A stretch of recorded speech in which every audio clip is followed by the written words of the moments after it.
Hi, and welcome to session 2 of the spirituality course. This time we are looking at meditation. Now, people have been using meditation for centuries. People from different religious backgrounds and different cultures. And they all come at it from different angles. But there are many commonalities in the way that people meditate. So during this session, we're going to take a broad look at meditation, what it is, why people do it, and the benefits that it can have, and also how to do it. So you're going to have an opportunity to give it a go. Now, people can use meditation to improve their mental and physical health, but it can also be used to help develop our spiritual awareness. And we're going to look at both of these aspects. Here's a definition of meditation from a non-spiritual perspective. It's the practice of focused concentration, bringing yourself back to the moment over and over again. So you can focus on what you can hear, what you can smell, and you can even focus on your breathing. You may have heard of mindfulness and wonder, well, are they the same thing? Well, mindfulness tends to refer to being mindful while doing something, to focus on what you're doing. For example, mindful eating. While you eat, you focus on the taste and the texture of the food, and you eat slowly and deliberately. So rather than stuffing something down while watching the telly. You can be mindful or practice mindfulness while doing almost anything. It just involves focusing on that thing that you're doing and not allowing yourself to be distracted by other things that are going on. It's the exact opposite of multitasking. Meditation, on the other hand, normally involves stillness, both physical and mental stillness. And meditation has got a huge number of benefits. It calms you down and makes you peaceful. And because of this, it helps to control anxiety and stress. But there are also a number of direct medical benefits. It's been scientifically proven to help reduce chronic pain, depression, and high blood pressure. So we're going to watch a video now which gives a great overview of meditation from a non-spiritual perspective. I'd like you to consider a couple of things while you're watching it. Number one, what stood out for you? What grabbed your attention? And what new information did you learn? And when you finish watching it, discuss your answers with your group before you continue. Or if you're watching alone, you can put your answers in the comment section below the video.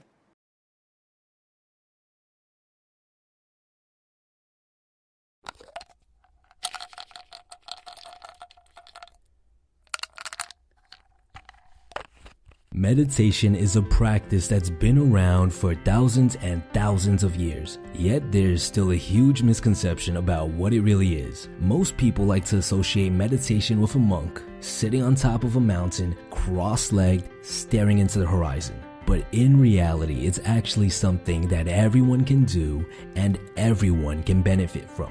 There's even been hundreds of studies that prove this. Here's some of the benefits, and there's links to the sources and studies in the description below. To understand what meditation really is, we have to look at our own lives first. There's something that we're doing every single day for the majority of the day. We're thinking. We're always thinking. Best-selling author Eckhart Tolle even goes as far to say that humans are addicted to thinking. Try to stop thinking right now for just 10 seconds.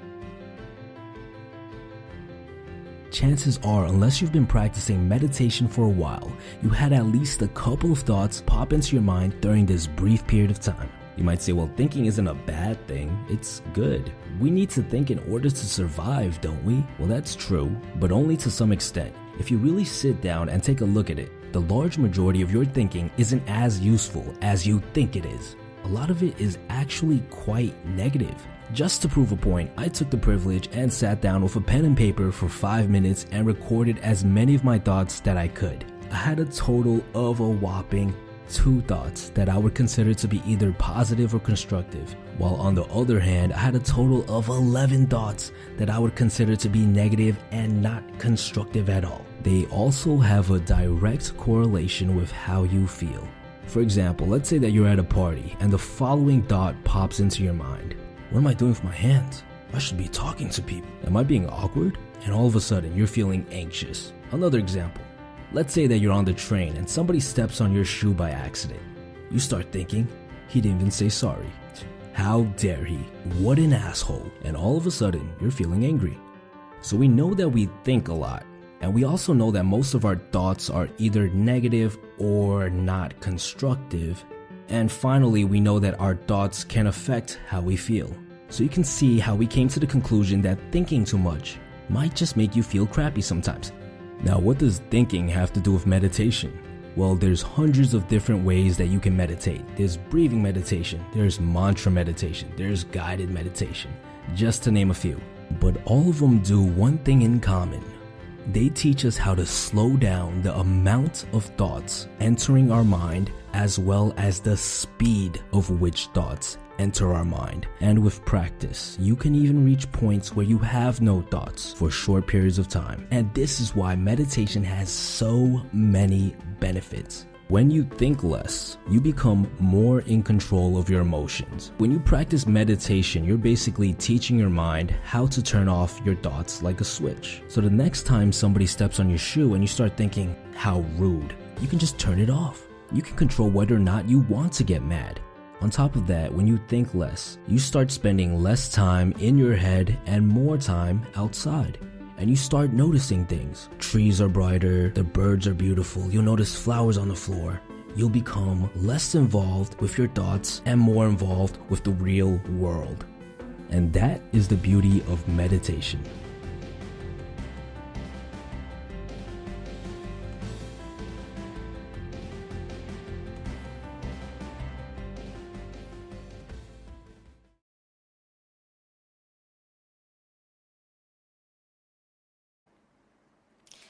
So let's now consider why we meditate.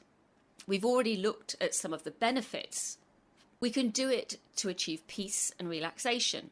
It can improve our mental and physical well-being. And it can also help to improve concentration and listening skills. Because if less is going on inside our head, we can focus more on what's going on outside it. And as the video indicated, because you're more peaceful and don't have to have all this constant chatter inside your head, you can be more attentive to your current situation and your surroundings. Meditation can also help you gain insight or understanding. Perhaps you have a problem that you're trying to solve. Stilling your mind will help you to think more clearly. You don't actually meditate on the problem, just still your mind and relax, and a solution might just pop into your head. Now, let's think about meditation as a spiritual tool. It can be used for spiritual contemplation and reflection. People can use it to reach a heightened sense of spiritual awareness. And it can also be used to help us gain insight or understanding into spiritual things. Let's listen now to an audio clip. This is from BBC Radio 2's Good Morning Sunday. And the Reverend Kate Botley is interviewing a Benedictine monk. And I'd like you to think, as you're listening to this, are there any differences between his description of meditation and my own understanding? And again, once the video's finished, share your answers with your group before you continue.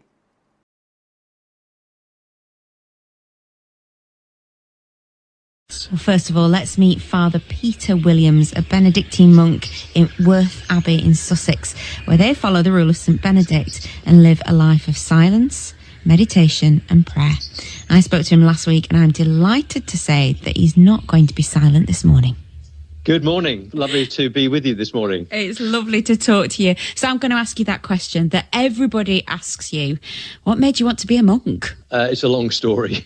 So I joined the monastery when I was 35 years old. So I had sort of about a good 15 years of doing stuff, trying other things and not doing them particularly well. I suppose I was going through a bit of a difficult patch. I was in my early 30s. Everybody else seemed to be doing pretty well, all my friends getting married and stuff like that, and I seemed to be going backwards. And it produced a bit of a problem, a kind of a low point. And that's when it happened, really.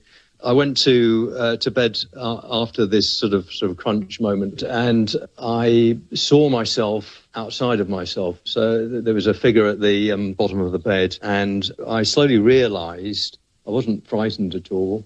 Don't know why, but I wasn't frightened, and I realised that the figure was me that I was looking at, which is quite an odd experience, really. And then the figure moved a bit closer, and there came a moment when there was eye contact, and it was a moment of dread for me, because I thought, oh, this is going to be a moment of judgment, and it's not going to be very pretty. But to my great surprise, it was the complete opposite, and there was a feeling of real compassion flowed into me. And then very slowly, this figure, myself, just moved into me and became one with me. And from one moment feeling very kind of wretched and down and broken and beaten, I felt completely uplifted and full of joy. And it was amazing. You know, my eyes were opened, really. And I saw that recognized that I have a spiritual side, which is very real, probably the most real part of me. And that at some point in my life, and I don't know when, I lost that connection. But in a moment of kind of self-honesty, I think, I managed to reconnect with that. And it was extremely powerful. Now, this wasn't just a once-in-a-lifetime event, because from what I understand, connecting with that spiritual side of yourself is now part of your daily practice. How do you do that? Well, as it came to me then, you know, that was the question I asked myself. How do I keep this connection, because I don't want to lose that? And the answer came to me. It was through prayer, stroke meditation. And at that stage, I had no idea really what that meant. So it sent me on a journey for that. I eventually found out about a way of Christian meditation, which seemed to be what I was looking for. So I kind of practiced that. And really, it's about stillness and stilling myself and stilling my mind and being centered. And when I do that, the Lord is with me.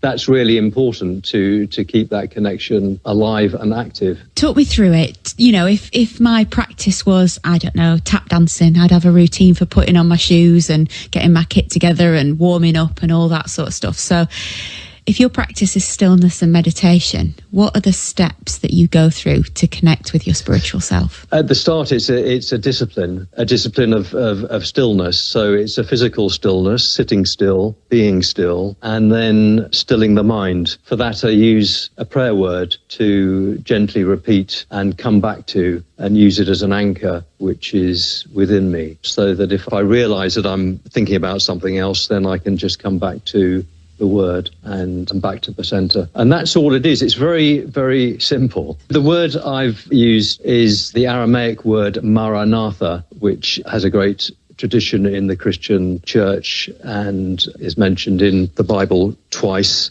Means come Lord, that's a rough translation of it, and is meant to be the earliest Christian prayer. But in meditation, you're not thinking about the word, you're just using it as a sound and just coming back to that and just using it as a sound to resonate within you. And the act of saying that word and stilling yourself, and, well, it's not saying the word, is it? Because it's not like a magic spell. It's not, you don't suddenly say that word and all of a sudden, you find stillness. It's something you sink into by the sounds of it. Is that act of stillness and quiet an act of prayer in itself? Can silence be a prayer? Yes, because the prayer is beyond words. You're trying to create a relationship with God and be with him, and being with him in silence, understanding him and knowing him. If you're talking at him all the time, you don't get a chance to feel that, to understand that, really. So silence is about, I suppose you could say it's wasting time with God. It's not a transactional affair in that sense. It's something a bit deeper.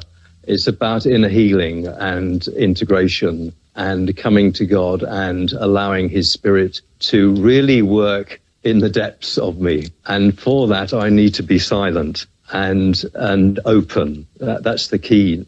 And openness happens in silence. That's when our hearts open. It seems to me like it sounds like both sinking into a warm bath or a friendly armchair, but also has a sense of I want to use the word void, but that's not quite right. It's so open, it's so big, it feels like space, it feels like it's endless and limitless. So it's both comforting and homely, but sort of scary at the same time. The thought of it is a bit scary. And, when you first come to silence, you don't meet God, you meet yourself. And who wants to meet themselves? They have to live with themselves all day. And part of the stillness is getting rid of me and my shadow and the way that I confuse things and sort of complicate things. But when I get rid of that noise, what is left? And what's left is what's always there, but I haven't realized it because I've been talking too much, because I've been thinking too much, because I've been confused. What silence is and stillness is trying to do is to give God a chance to act in your life and to be a real presence in your life, not just something that you kind of knock on the door and wave to and then go walk past, but actually go in for a cup of tea with and sit down and spend some time with, quality time. You've picked a song for us to play, and I would never have expected a monk to go for this, which just shows my narrow thinking of what monks are like. So tell us, what have you chosen for us and why? When I listen to the radio occasionally, I hear people say that the words speak to them. So that was my clue. So the song I've chosen is the Phil Collins In the Air, because the words, I've been waiting for this moment all my life.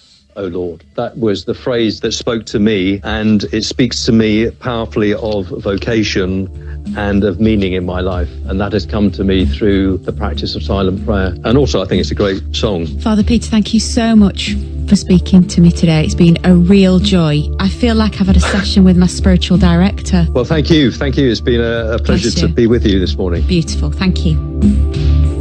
I can feel it coming in the air tonight.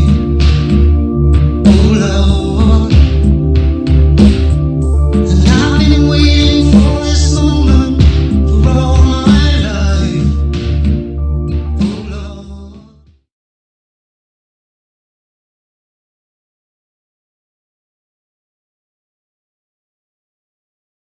So to summarise what we were listening to, Father Peter Williams had an out-of-body experience where he saw himself from a perspective of being outside his own body.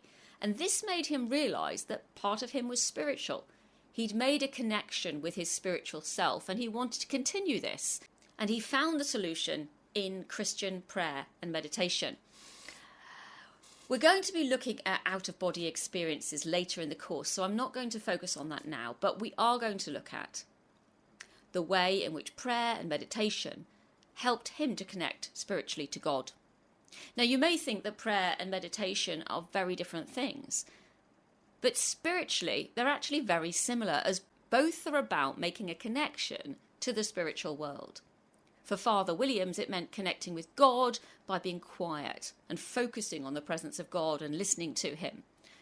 He talked about the importance of both physical and mental stillness, that you can use a word or sound to help still your mind.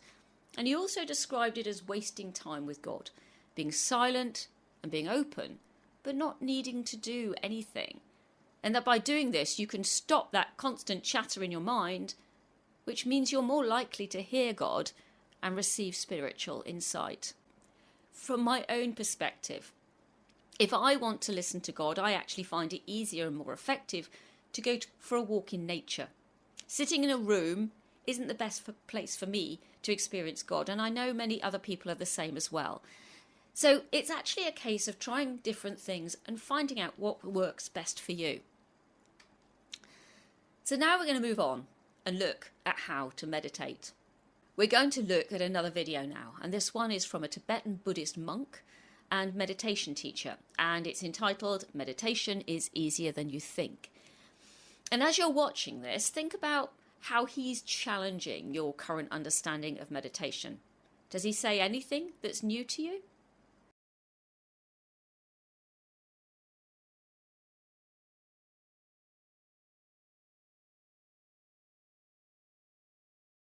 Meditation is easier than you think. Actually, you can meditate everywhere, anytime, under any circumstances. It's just awareness. So what we call the essence of meditation is awareness. Awareness meaning knows what you are thinking, what you are feeling, what you are doing. That is awareness. The knowingness knows. So many people think meditation is something which is very difficult. So empty mind, don't think of anything, concentration,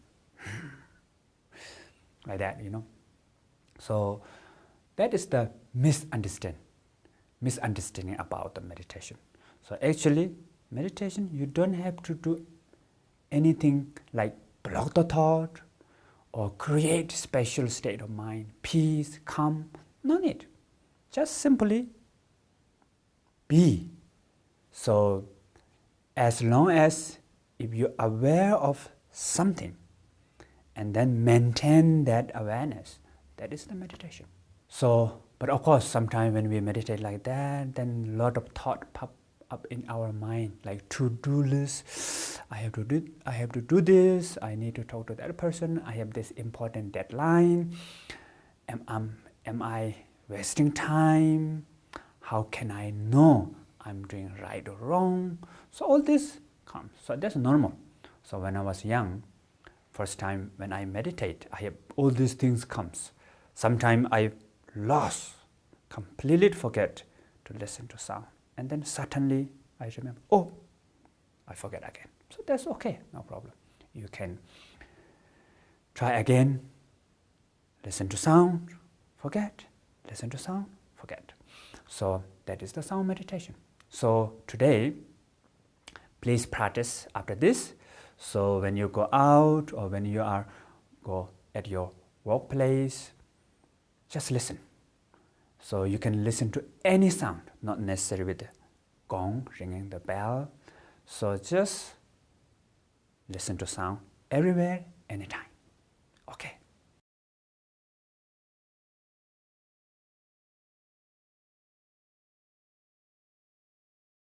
So to summarise the video, he talked about us needing to have awareness, an awareness of what we're thinking, feeling, doing, hearing. And to meditate, you become aware of something and then try to maintain that awareness, to keep focused on that thing. And he talked particularly about sound meditation, to use a sound to help you keep focus. But it doesn't have to be a sound. It can be a feeling of warmth, a feeling of love. So then, meditation is not about emptying your mind or creating a special state of mind. It's just being. It's not a struggle. It's relaxation and calmness. So how can we meditate? Here are a few suggestions. You can concentrate on your breathing. You can repeat a short word or phrase. Or read a very short piece, just a single phrase, for example, a poem or scripture.